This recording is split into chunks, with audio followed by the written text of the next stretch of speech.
think about sort of like long-term strategy, you sort of look at like sort of the depth of what you currently have and then sort of discern the direction where you want to go. First and foremost, we try to draft the best player available because what happens on draft day may look totally different 3 or 4 years down the road. But when you sort of look at recent successes of Waka, who was a year removed from the draft and pitching in the big leagues, there might be some short-term gains as well in that those upper picks. But having said that, we really felt like our system's strong from a positional player standpoint, and it always seems like that old adage where you just never have enough pitching is always true.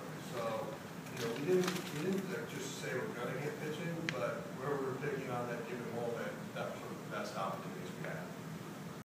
I think the last thing you ever want to do in sort of approaching a trade deadline is saying you're just not going to do something, right? Because there's always opportunities that present themselves that may make sense. In other words, I've never gotten into the trade period saying I won't trade this guy.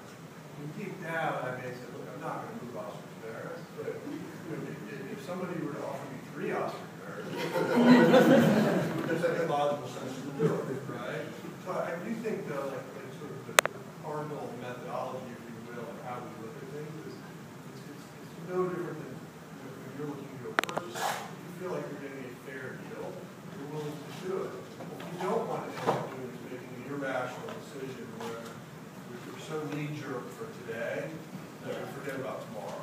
And I think that's sort of where we remain disciplined in how we make decisions. Now, we make mistakes, we're like anybody else, and we'll probably make some more. But it is a very difficult time when you think about July 31st, when you think about irrational decisions, are probably at its height.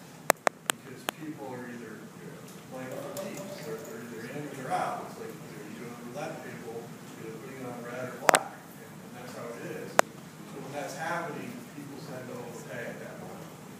For us, we've got to be open-minded, but I'm not overly bullish at that.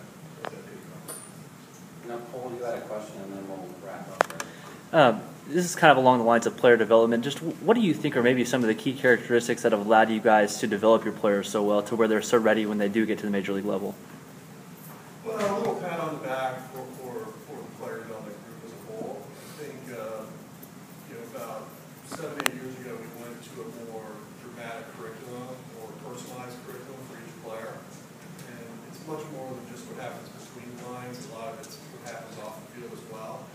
And I think as we look to prepare players for the big leagues, we want them physically ready to compete, but from a mental standpoint, we've invested heavily in that for preparation. But you're going to bring people up here, and they're not going to succeed. They're going to fail. It's a tough game. But I do think overall, when you look at sort of the impact we've had from younger players, we have been able to optimize that, and hopefully we can continue to do it. But I do think it's our PD groups that have done a really amazing job